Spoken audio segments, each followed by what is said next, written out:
from the book of Genesis, chapter 12 and chapter 22. Hear these words for your life.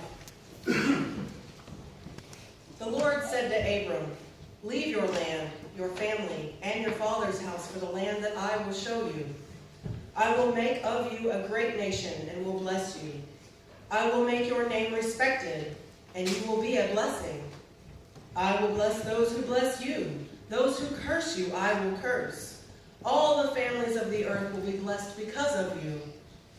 Abram left just as the Lord told him, and Lot went with him. Now Abram was 75 years old when he left Haran. After these events, God tested Abraham and said to him, "Abraham." Abraham answered, "I'm here." God said, "Take your son, your only son whom you love, Isaac, and go to the land of Moriah. Offer him up as an entirely burned offering there on one of the mountains that I will show you." Abraham got up early in the morning, harnessed his donkey, and took 2 of his young men with him, together with his son Isaac.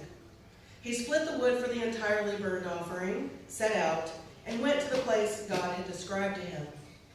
On the 3rd day, Abraham looked up and saw the place at a distance. Abraham said to his servants, "Stay here with the donkey. The boy and I will walk up there, worship, and then come back to you." Abraham took the wood for the entirely burned offering and laid it on his son Isaac. He took the fire and the knife in his hand, and the 2 of them walked on together. Isaac said to his father Abraham, "My father?" Abraham said, "I'm here, my son." Isaac said, "Here is the fire and the wood, but where is the lamb for the entirely burned offering?" Abraham said, "The lamb for the entirely burned offering? God will see to it, my son." The 2 of them walked on together. They arrived at the place God had described to him. Abraham built an altar there and arranged the wood on it. He tied up his son, Isaac, and led him on the altar on top of the wood. Then Abraham stretched out his hand and took the knife to kill his son as a sacrifice. But the Lord's messenger called out to Abraham from heaven, "Abraham, Abraham." Abraham said, "I'm here." The messenger said, "Don't stretch out your hand against the young man and don't do anything to him. I now know that you revere God and didn't hold back your son, your only son, from me." Abraham looked up and saw a single ram caught by its horn in the dense underbrush. Abraham went over, took the ram, and offered it as an entirely burned offering instead of his son. Abraham named that place "The Lord Sees." That is the reason people today say, "On this mountain the Lord is seen." This is the word of God for the people of God, and we say, "Thanks be to God."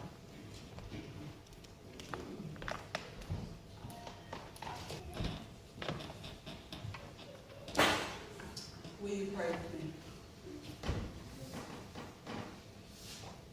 Holy God, by the gift of your Spirit, show us the truth that you desire, and teach us wisdom in our hearts. Let us hear with joy and gladness the word that you speak to us today. Amen. We continue our sermon series based on the story. Last week in chapter 1, we learned that God created humanity to be with us forever in paradise. However, Adam and Eve rejected God's vision, and they were expelled from the Garden of Eden. Yet God continues to pursue humanity in order to bring us back into a loving relationship. In chapter 2, we discover that God decides to build a nation through a man named Abram. It's through him that God will reveal God's heart and God's plan to win us back. Abram was 75 years old when God came to him saying, "Leave your country, your people, and your family, and go to a foreign land that I will show you. I will make of you a great nation. I will bless you so that you will be a blessing to others." The story of Abram's life focuses on his wavering faith towards God's ability to fulfill these promises. God tells Abram and his wife Sarai to leave the place they know so well and go to a new land that is waiting for them. I suspect they felt a little unsettled about venturing into the great unknown. A part of them probably wanted to stay right where they were, in a place that was comfortable, with all their family and friends, a place they loved. Although Abram and Sarai's faith wavered, they continued obeying God, even when they had no clue as to where they were going. Time and again, they encountered challenging circumstances, struggles, and adversity, many of which were of their own making. Still, God remained faithful to them throughout their journey. Shortly after leaving their home country, a famine strikes the land, and instead of them trusting God to provide for their needs, Abram and Sarai take a detour to Egypt, where Abram tries saving himself at the expense of his wife. The story tells us that Sarai was a beautiful woman, and Abram was afraid that the Egyptians would kill him so they could have Sarai for themselves. So he devised this plot, telling her to lie, saying that she was his sister and not his wife. Pharaoh took Sarai into his palace as his wife, implying that an intimate physical encounter had taken place. God, being extremely displeased, afflicted Pharaoh's household with great plagues. Years pass by, and when God seems to be slow in fulfilling the promise of Abraham's many descendants, Sarai decides to help God along by giving Hagar, her slave, to her husband as a wife. Folks, you know this story isn't going to end well. Sure enough, as soon as Hagar becomes pregnant, she looked upon Sarah with disrespect. It makes Sarah so angry with Hagar, she begins treating her harshly to the point that Hagar runs away. When God finds Hagar, God compassionately encourages her to return to Sarai with a promise that God will also provide her with a multitude of offspring. 24 years after God's original promise of numerous descendants, when Abram is 100 years old and Sarai is 90, God decides to change their names. Abram becomes Abraham, which means ancestors to a multitude of nations. Sarai becomes Sarah, who laughs when God tells her that she will have a son.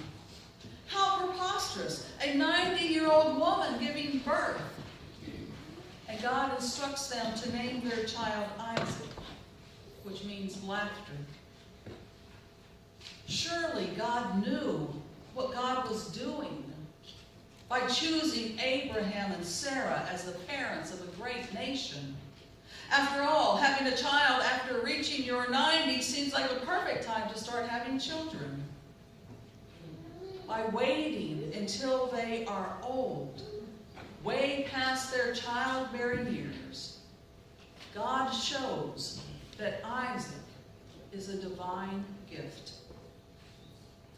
And it's only after Isaac's birth that Abraham begins to demonstrate a profound trust in God's ability to fulfill promises. When Isaac reaches his early teenage years, God instructs Abraham to sacrifice his son, the son whom he has waited many, many years. The author of Genesis tells us that God is testing Abraham. And here's our warning that God is about to ask something that will stretch or break Abraham's faith and obedience. It isn't a command from God, but it is a challenge. Take your son Isaac, whom you love. Go to Moriah and offer him as a burnt offering. The land of Moriah is a significant aspect of the story. Moriah means the Lord will provide. The mountain of Moriah, where Abraham is said is to offer Isaac as a sacrifice, is believed to be the same mountain where Jesus is sacrificed a few thousand years later. Our understanding of sacrifice is much different than in biblical times. As I said recently, we are accustomed to sacrificing, but typically we sacrifice our time, our energy, and our money with the hope of providing a better future for our children and our families. When we sacrifice to fulfill our own personal dreams and aspirations. Abraham, however, is asked to sacrifice not for himself and not for his family, but for God. In the ancient world, sacrifice was an essential part of one's worship. It was a gift to God. And a burnt offering was the most common sacrifice, representing the best gift one could offer God. It symbolized the worshiper's entire, unreserved dedication to God. The worshiper was giving himself or herself completely, body, soul, and spirit. The story of God testing Abraham by asking him to sacrifice Isaac raises quite a few questions for me. God had made a covenant with Abraham, a covenant that is not to be broken by either party. And this covenant God made was that heirs would come from Abraham, and there would be as many heirs as there were stars in the sky. When Isaac is born, God establishes the same covenant with him. So if it's an everlasting covenant not to ever be broken by either party, how could God uphold this covenant if Isaac were sacrificed? I also wonder why Abraham didn't argue with God in the same way he argued in defense of saving the righteous people in the wicked cities of Sodom and Gomorrah. Abraham argued relentlessly until God gave in to his requests. Why didn't he have that same hard-headed determination when it came to his own son? Why did he remain silent? What in the world was he thinking as he prepared to follow through with God's challenge? What was Isaac thinking? There's a couple of verses that may give us some insight. It says that on the third day of their journey, Abraham and Isaac reached Moriah. Abraham tells the servants who were with them to stay with the donkeys. He said, "The boy and I will go over there. We will worship and then we will come back." He didn't say, "I will come back." He said, "We will come back." Also, as they walked to the mountain, Isaac asked his father, "Where's the lamb for the burnt offering?" And his father replied, "God will provide the lamb." Remembering that the meaning of Moriah means God will provide, is it reasonable for us to say that Abraham trusted that God would provide a lamb as a substitute for his son? God was testing Abraham's faith. God wanted wanted to know if Abraham trusted God unconditionally. Was he willing to obey God? Was he willing to love God with all his heart, mind, soul, and strength? God will provide. God will provide. That's a statement of hope and faith. This story is one of Abraham's complete surrender to God. He trusted that God would redeem his son and provide an animal for the burnt offering. Throughout the story in Genesis, Abraham and Sarah, their son Isaac and his son Jacob, were unable to comprehend what God was doing. They were unable to see the big picture. And the author, Randy Frazee, writes, "We struggle with this same tension today.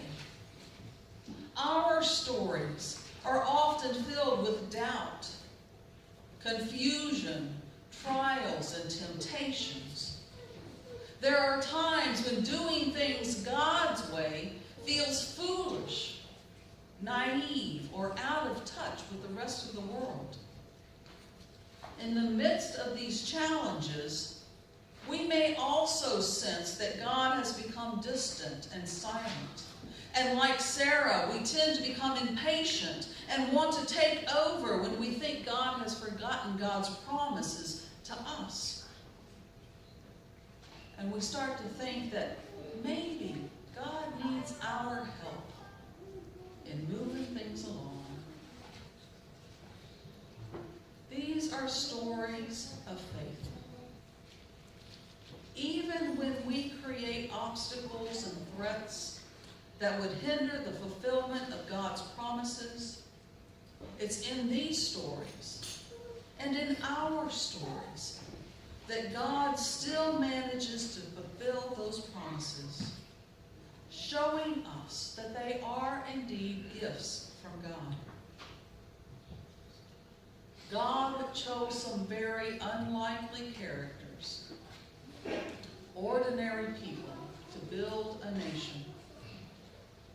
People who were sometimes deceitful and dishonest.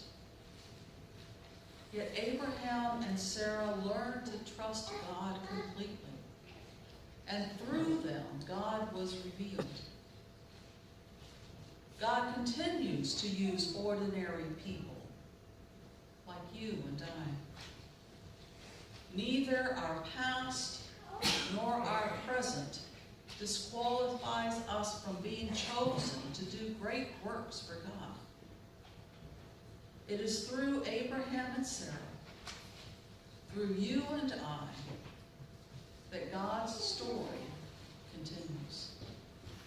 Let us pray. God of healing and wholeness, we bring our brokenness, our fears, and our despair, laying them at your feet. We reach out our hearts, hands, minds, and souls to feel your touch and know the peace that only you can bring. In your presence and power, grant us faith and confidence that we have been chosen to continue your story of love. It's in Jesus' name we pray. Amen.